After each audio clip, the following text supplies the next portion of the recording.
funny guy. Up next, Dolores Cannon joins us. She, as you know, is an expert in past life regression, Nostradamus, life after death, and she's going to be talking about what she says are waves of volunteers who are aliens in human form who are coming here in increasing numbers.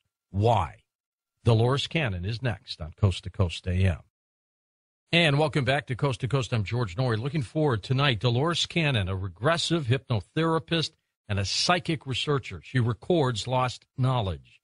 She's been involved with hypnosis for 40-plus years, exclusively with past life therapy and regression work for 30 years. Now, over this time, she developed her own unique technique, which enabled her to gain the most efficient release of information for her clients and to facilitate instantaneous healing. She's also been a UFO investigator for 20 years, investigating the crop circles in England and accumulating evidence from suspected abductees through hypnosis. And many, many years ago, when I was doing a little local show in St. Louis, Dolores Cannon was one of my guests. But she was also a guest of Coast to Coast AM and continues to be. Dolores, how are you? Well, I'm about as good as you can expect. I just got back from Russia. What were you doing out there? Oh, I did lectures, and I'm teaching my classes all over the world. I've been to Russia 4 times in the last year. Dolores, you sound younger now than you did 10 years ago. What are you doing? Well, a lot of it, I think, is just going all the time. I don't have time to grow old. Let's put it that way. Still down in the Ozarks? Yeah, but, in last month in September, I did a round-the-world trip. And that was the first time I've been to South Africa, and I'm going to have to go back there next year. I'm teaching my classes there also. I was home 1 week, and I had to go back to a UFO conference in England and then on to Russia. So I'm just been home a couple of days, and I'm still getting over jet lag. Well, I'm going to push you for 3 hours tonight. Can you handle it tonight? Oh, I hope so, because okay. I still haven't adjusted, and I said, and this is going to really help, getting my time clock off some more. Well, if you start fading, you let me know. Well, that's okay. I can do it. We've got you hooked up to a little electrode, and I can push a button from here. And will that zap me and put me out, or what? No, or that'll keep you awake. You've been doing some research, Dolores, into what you call 3 waves of people that you claim to be volunteers who come to Earth, and they've been doing this over 50 years. Explain all of this for me.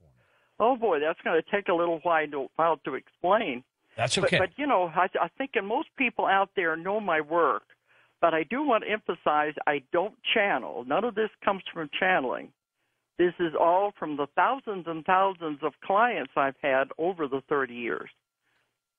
That's where the information comes from. Right. I could never make this stuff up, and I've been accused of everything.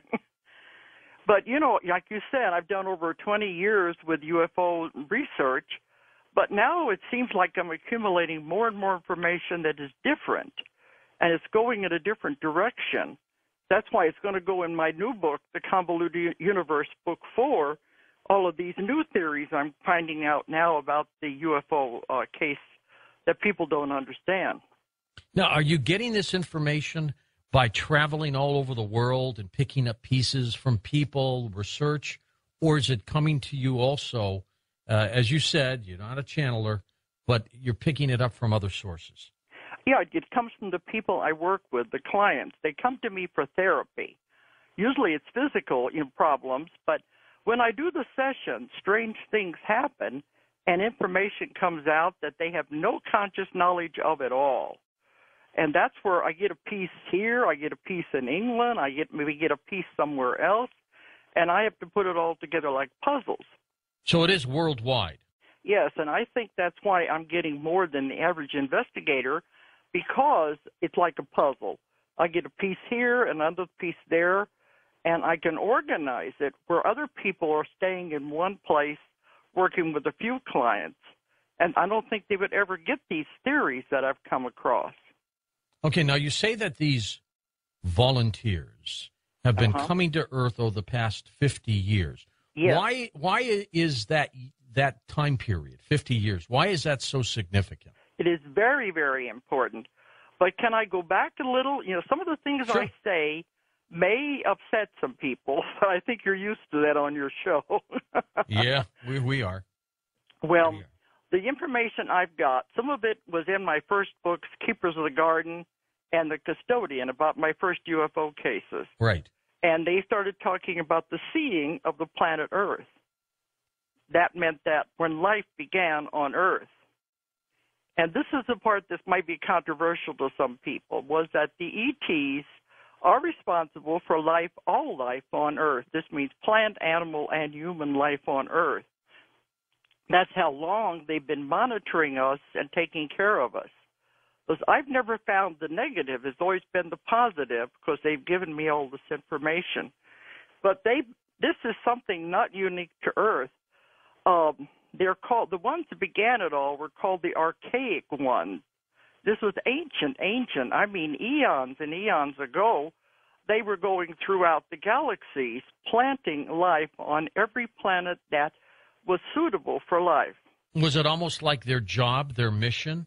Yes, it definitely was, and this was something went on for a long time. There were generations of them.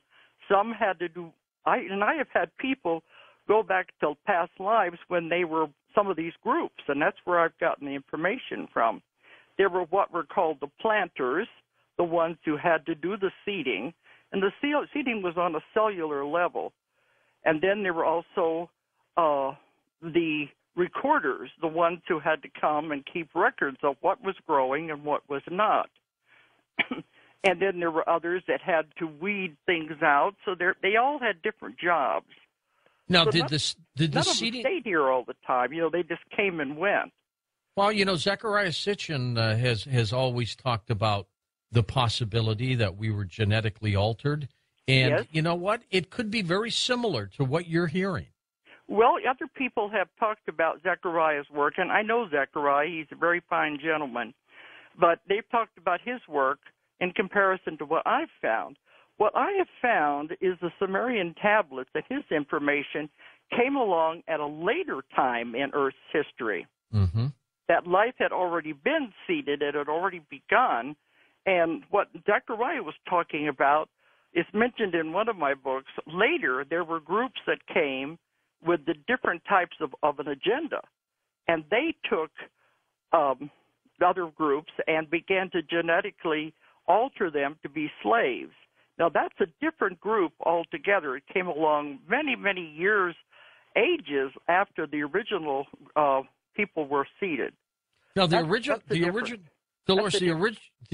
seeding, yeah. was it done with creatures, let's say, that were already on this planet? No.